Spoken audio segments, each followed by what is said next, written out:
Chintamani விஜயாவோட dance கிளாஸ்ல விஜயாவை ஏத்தி விட்டு மீனாவோட டெக்கரேஷன் ஆர்டரை கெடுத்து இதுக்கப்புறம் மீனாவை இந்த டெக்கரேஷன் லைன்லயே வர வைக்க கூடாது. நமக்கு கிடைச்ச ஒரே துருப்பு சீட்டு இந்த விஜயா மட்டும்தான் அப்படின்னு நினைச்சு விஜயா கிட்ட சிந்தாமணி போயிட்டு, மேடம் உங்க மருமக தானே மீனா, அதுக்கு விஜயா சொல்றாங்க, அவளை மருமகள் எல்லாம் சொல்லாதீங்க, என் வீட்டு வேலைக்காரின்னு சொல்லுங்க, நான் அவளை அப்படிதான் வச்சிருக்கேன் அப்படின்னு சொல்றாங்க. அதுக்கு சிந்தாமணி, நீங்க வேலைக்காரியா அவளை நடத்தினாலதான் உங்க மூஞ்சில கரிய போச்சுன்னுட்டு ஊர்ல இருக்கிற பெரிய பெரிய மண்டபத்தோட டெக்கரேஷன் ஆர்டர் எல்லாம் அவ எடுத்துட்டு இருக்கா. இப்படியே போச்சுன்னா நீங்க சீக்கிரமா 20 கிலோ குறைஞ்சிருவீங்க. ஏன்னா அவ உங்க மேல ஏறி மிதிச்சிருவான்னு சொல்றாங்க. இதை கேட்ட விஜயா, என்ன சொல்றீங்க, அவ இப்படி இல்லாம சொல்லிட்டு திரியறா, அவளுக்கு இருக்கு. சரி, நீங்களும் இந்த டெக்கரேஷன் லைன்ல தானே இருக்கீங்க, அவளுக்கு வர ஆர்டர் எல்லாத்தையும் நீங்க ஏன் எடுத்துக்க கூடாது அப்படின்னு விஜயா கேக்குறாங்க. அதுக்கு சிந்தாமணி, ஐயோ நம்ம மனசுல நினைச்சதெல்லாம் இவ வாயால வருது, இதுதான் நமக்கு சரியான சமயம்னு யோசிச்சு நான் அப்படிலாம் பண்ண மாட்டேங்க, நான் நேர்மையா சம்பாதிச்சிட்டு இருக்கேன், உங்க மருமக மாதிரி ஐஸ் வச்செல்லாம் ஆர்டர் பிடிக்க தெரியாது அப்படின்ட்டு மீனாவை பத்தி பொய் பொய்யா விஜயா கிட்ட சொல்லிட்டு இருக்காங்க. சரி, நீங்க என்னோட மாஸ்டரோட நல்லதுக்காக நான் ஒண்ணு பண்றேன். அது என்னன்னா,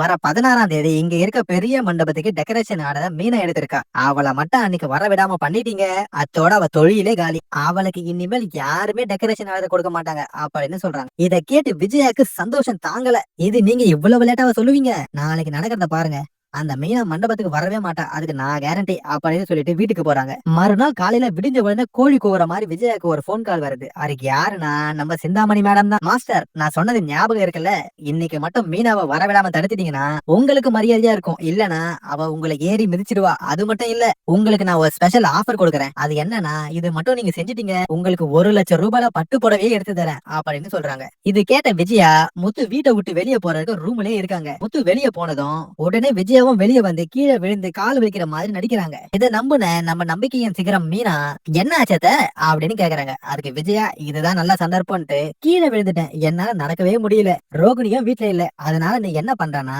என்ன இன்னைக்கு ஃபுல்லா பாத்துக்கோன்னு சொல்றாங்க. அதுக்கு மீனா, டெக்கரேஷன் பண்ற வேலை எல்லாம் இருக்குன்னு சொல்லி நான் வேணும்னா ஸ்ருதிய வர சொல்லவான்னு கேக்குறாங்க. அதுக்கு விஜயா, என்ன பாத்துக்கிறத விட உனக்கு வேலைதான் முக்கியமா அப்படின்னு கேக்குறாங்க. அதுக்கு உடனே நம்ம மீனா, சரியத்த, எனக்கு நம்ம குடும்பமா நீங்களும் தான் முக்கியம் அப்படின்னு சொல்லிட்டு விஜயாக்கு சூப் வச்சு கொடுக்கறது, சுடுதண்ணி வச்சு ஒத்தரம் கொடுக்கறது, எல்லா வேலையும் பண்றாங்க. இதெல்லாம் பார்த்து ரசிச்ச விஜயா சந்தோஷப்பட்டு சிரிச்சிட்டு இருக்காங்க. இருடி, உன்னை கூடிய சீக்கிரத்துல இந்த வீட்டை விட்டு வெளியே துரத்திடுறேன் அப்படின்னு நினைச்சிட்டு இருக்காங்க. அத்தைக்கு உடம்பு சரியில்லை, டெக்கரேஷன் வேலையும் பண்ணணும்னு யோசிச்ச மீனாக்கு டக்குன்ட்டு ஸ்ருதி கொடுத்த செல்போனை பாக்குறாங்க. ஏன் வீடியோ கால் மூலமா இதை பண்ண கூடாதுன்னு நினைச்சு மீனா கூட வேலை செய்யற அக்காக்கு வீடியோ கால் பண்ணி டெக்கரேஷன் வேலையை முடிச்சிடுறாங்க. விஜயா சிந்தாமணி கிட்ட போன் பண்ணி, நீங்க சொன்ன மாதிரி மீனாவை இன்னைக்கு நான் வீட்லயே இருக்க வச்சுட்டு டெக்கரேஷன் வேலைக்கு அனுப்பவே இல்லை அப்படின்னு சொல்றாங்க. இதை கேட்ட மீனா, அப்ப அத்தை நம்மள வேணும்னே தான் கீழே விழுந்த மாதிரி நடிச்சு நிக்க வச்சிருக்காங்க, இவங்களுக்கு சரியான பாடம் புகட்டணும் அப்படின்ட்டு டெக்கரேஷன் பண்ண அக்காக்கு போன் பண்ணி டெக்கரேஷன் வேலை முடிஞ்சதும் ஓனர் கிட்ட காசை வாங்கிட்டு நேரா வீட்டுக்கு வந்துருங்கன்னு சொல்றாங்க. அன்னைக்கு சாயந்தரம் ஆயிடுச்சு, ஃபங்க்ஷன் சிறப்பா முடிஞ்சதுன்ட்டு டெக்கரேஷன் வேலை முடிச்சிட்டு மீனா கூட வேலை செய்யற அக்காவும் 3,00,000 ரூபாய் பணத்தை கொண்டு வந்து மீனா கையில கொடுக்குறாங்க. இந்த மீனா,